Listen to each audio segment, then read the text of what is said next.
Pues sin duda que cuando en el 2018 López Obrador se presenta como candidato, ya el régimen salinista neoliberal sabía que lo que más temían y lo que habían tratado de parar al matarlo políticamente y mediáticamente en 2006 no había dado resultado, y que por todo lo contrario había fortalecido por el trabajo desde la calle, por el trabajo pueblo por pueblo que López Obrador había hecho, había logrado un matrimonio entre él y el pueblo.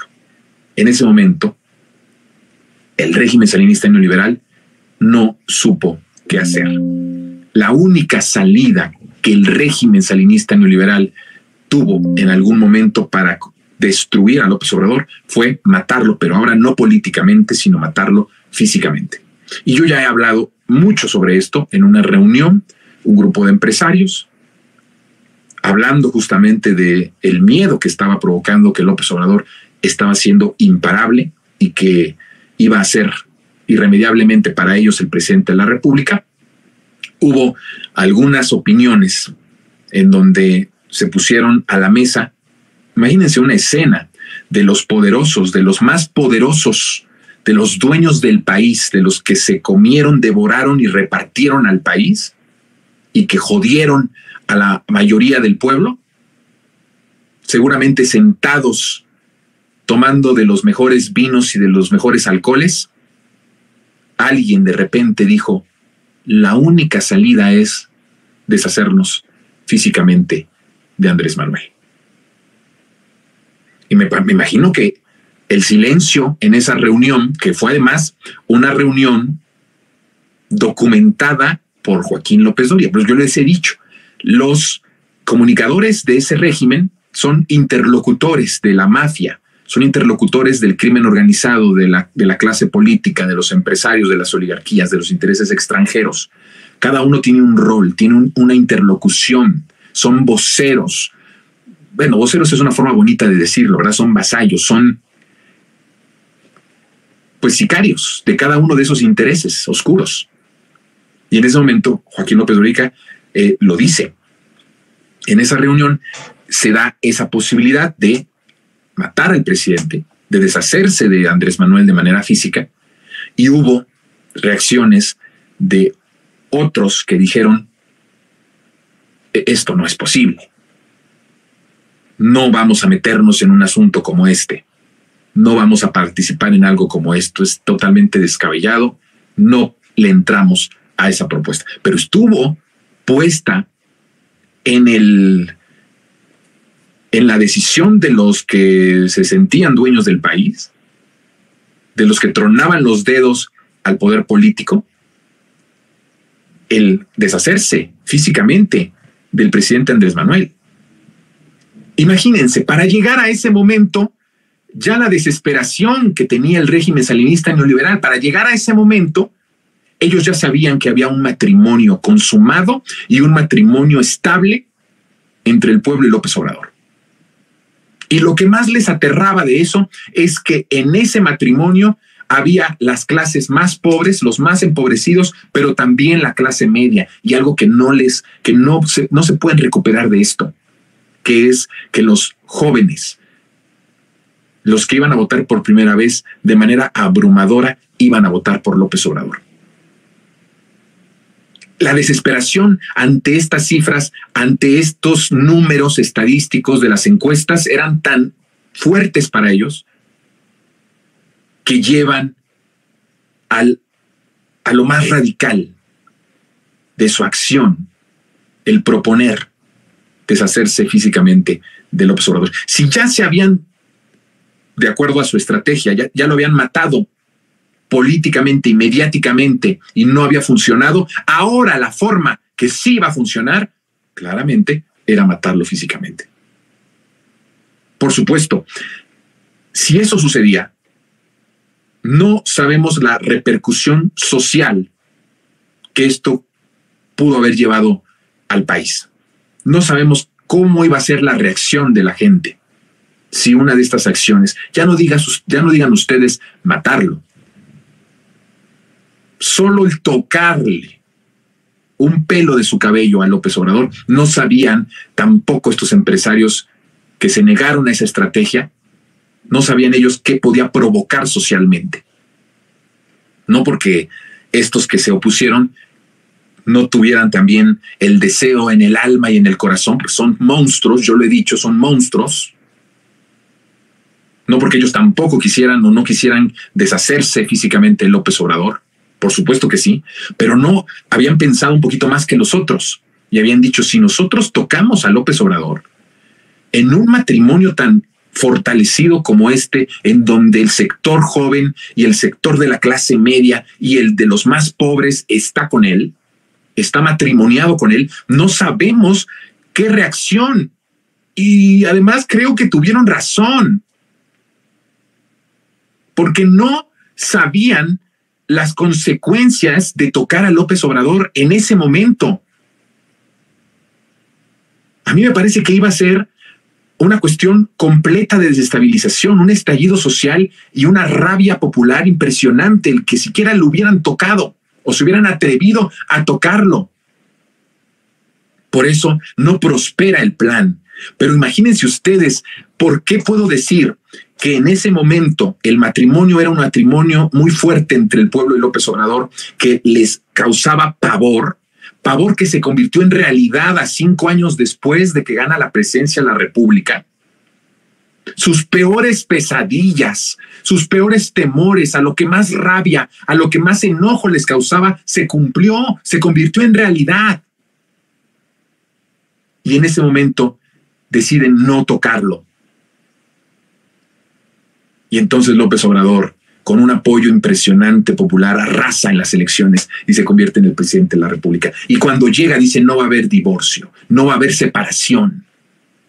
¿Cuáles son las repercusiones? ¿Por qué digo que la peor pesadilla, sus peores temores de esta oligarquía que en algún momento pensó en deshacerse físicamente de López Obrador en las vísperas de la elección de 2018 se hicieron realidad? Porque se está construyendo una patria nueva. Vean ustedes lo que ha sucedido en el país en estos 5 años. Hay 12 programas prioritarios que el presidente López Obrador había diseñado para salvar al pueblo. Era la misión que López Obrador tenía dentro de ese matrimonio, le correspondía a él esas acciones. Él sabía que el pueblo estaba agonizando. Él sabía que el pueblo estaba en la desesperanza.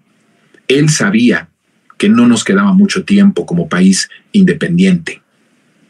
Y las escenas que ahora estamos viendo en Argentina se pudieron haber vivido si López Obrador o lo hubieran matado o lo hubieran quitado de la escena política para que participara en 2018 y se hubiera impuesto a Ricardo Anaya o a Meade o a cualquier otro personaje de esa clase política. Él sabía que era la última oportunidad, por eso se empeñó. Y cuando llegó, realiza 12 programas prioritarios que para este 2024, este año que estamos iniciando, va a destinar y va a repartir 680,000 millones de pesos al pueblo. Que estamos hablando, significarían casi 15 millones de beneficiarias y beneficiarios directos. Transformados en familias, podemos hablar de que más de 30 millones de familias hoy están recibiendo por lo menos uno de estos 12 programas prioritarios del bienestar con los que López Obrador, desde el proyecto de Nación Alternativo, había planteado salvar al país. Esta es la gran pesadilla del régimen salinista neoliberal, es que López Obrador haya salvado al pueblo, es que lo haya rescatado, porque al rescatarlo también le regresó la confianza, también le regresó la dignidad, le regresó su dignidad. Y cuando un pueblo está dignificado, es un pueblo que rechaza las políticas neoliberales. Cuando un pueblo tiene una memoria y tiene en sí mismo una posibilidad de estar dignificado, quiere seguir y continuar con el proceso de transformación. Por eso no querían que López Obrador salvara al pueblo, porque el salvarlo no solamente significaba que los que no podían comer hoy comieran, que los que no tenían oportunidades hoy tuvieran oportunidades, que los que estuvieran siempre atrás hoy estuvieran en el centro de las políticas públicas. No solamente significaba salvar de la pobreza extrema a millones de mexicanas y de mexicanos, sino significaba regresarles su dignidad humana. Y cuando un pueblo le es regresada su dignidad humana, puede contundentemente pelear para que este proceso o para que el proceso de transformación continúe y se profundice. Y eso es lo que está sucediendo en estos momentos. Ya no solamente se trataba de darle de comer a los pobres, ya no solamente se trataba de darles posibilidad de esperanza, no, se trataba de dignificarlos, de ponerlos al centro para que pudieran seguir luchando por sus derechos, por el proceso de transformación. Pues el presidente dice, con el pueblo todo, sin el pueblo nada. Ese es el centro de la política de Andrés Manuel, el pueblo. ¿Qué significa esto? Miren ustedes algo maravilloso, ¿eh? La pensión del bienestar para adultos mayores, cuando empezó el gobierno de la transformación en 2019, el primer presupuesto para este programa social que López Obrador manda, era de 100,000 millones de pesos. Para 2024, díganme ustedes si esto no es profundizar la transformación, aunque no le guste a los tibios, aunque no le guste a Julio Hernández.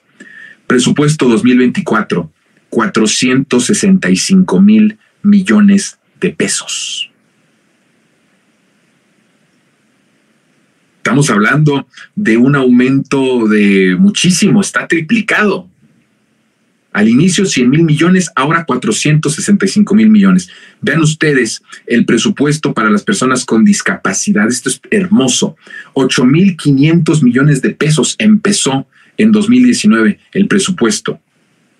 Este año 2024, casi 28,000 millones de pesos. Estamos hablando de 227% más. La pensión del bienestar para madres trabajadoras, que en 2019 fue de 2,000 millones de pesos, hoy está en 3,000 millones de pesos. Sembrando Vida en 2019, 15,000 millones de pesos. Para este año 2024, casi 39,000 millones de pesos. La beca para el bienestar Benito Juárez de nivel básico, en el 2019, 25,780 millones de pesos. Este año, 50,000 millones de pesos. Cada uno de estos, otro más, vamos por otro más, porque hay mucho más. Escribiendo el futuro, este programa que en 2019 empieza con 4,000 millones de pesos, va a cerrar el sexenio con 11,000, casi 12,000 millones de pesos. Beca para el bienestar Benito Juárez de nivel media superior, en el presupuesto del 2019, 17,000 millones de pesos. Este año 2024, casi 40,000 millones de pesos. Estamos hablando de que son 680,000 millones de pesos para 2024 los que se van a destinar a los más pobres. ¿Qué significa esto en cifras? Por ejemplo, solo vamos a hablar en este monólogo, porque estamos terminando, del caso de los adultos mayores, de los de 65 para arriba. La pensión bienestar para adultos mayores, pues es el que más ha estado beneficiando, es un aumento de 365%.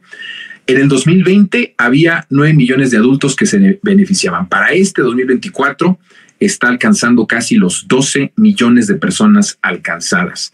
¿Qué dicen las cifras de Coneval? No son cifras del gobierno, son cifras de un Consejo Nacional de Evaluación que es independiente y que dice que a partir de la implementación de este programa, solamente de este programa, los niveles de pobreza en la población mayor de 65 años disminuyó en 12% con respecto al último año del gobierno salinista neoliberal de Enrique Peña Nieto.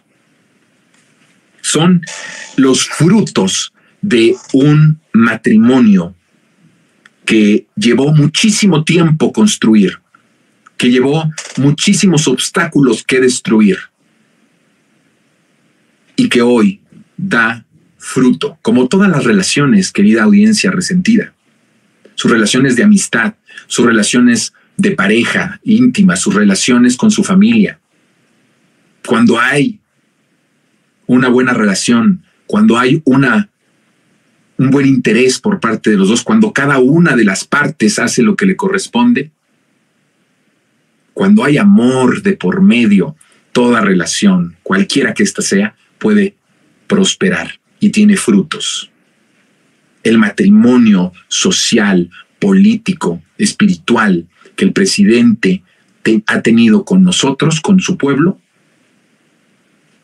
ha tenido estos resultados que son maravillosos. Y lo mayor y lo más grande, lo vuelvo a repetir, lo vuelvo a subrayar, que nos volvió la dignidad.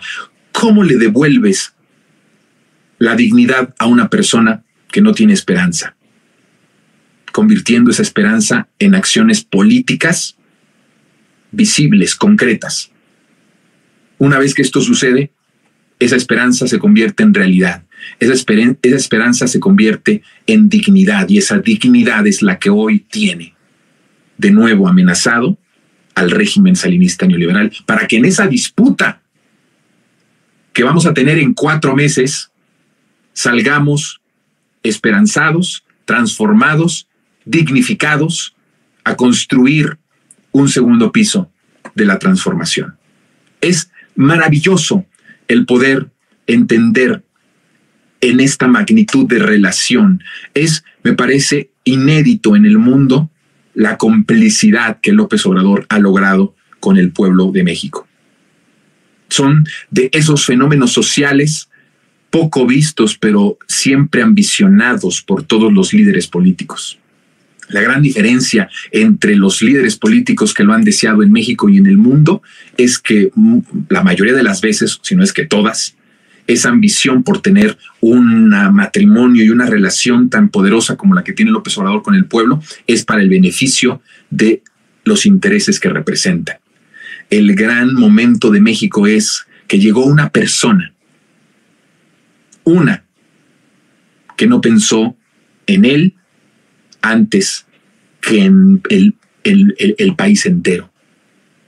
Eso es lo magnífico y lo maravilloso, que hubo una persona que pensó que su vida solo tenía sentido entregándosela a la causa del pueblo.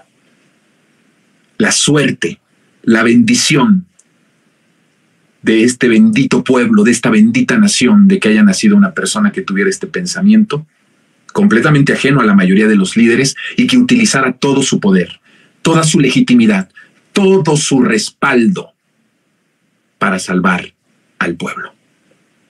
Que haya dejado en estos años de transformación su vida entera, su salud, para entregárselas al pueblo. Y ese es el fruto que hoy cosecha López Obrador. Ese es el fruto que hoy tiene a López Obrador como el líder más querido en el mundo. Y es por eso que el legado que deja López Obrador en todos los sentidos es un legado de seguir transformando, de amar al prójimo, de vernos más como colectivo que como individuales, de que todavía necesitamos profundizar la transformación. Eso es algo maravilloso. Y el tiempo pues se nos está terminando, ya no me da para poderles saludar a los que se fueron sumando. Gracias a todos los que han estado conectándose. Gracias a todos los que están opinando desde todas las partes, desde donde nos ven. Mañana vamos a continuar con temas muy interesantes. Les quiero decir que el viernes tenemos ya la sorpresa que vamos a ir dando en estos días, pero va a ser un programa nuevo que vamos a tener aquí en Sin Censura y les va a gustar muchísimo. Mañana les voy a decir los nombres de los colaboradores que van a estar en nuestras mesas de análisis cada viernes. Así que pues no se lo pueden perder. Por supuesto, Resentidos va a seguir de lunes a jueves, a las 3 de la tarde, pero va a haber un nuevo programa los viernes a las 3 de la tarde aquí en Sin Censura. Mañana les digo quiénes van a ser los que van a estar en la mesa de análisis. Y aprovecho rápidamente también para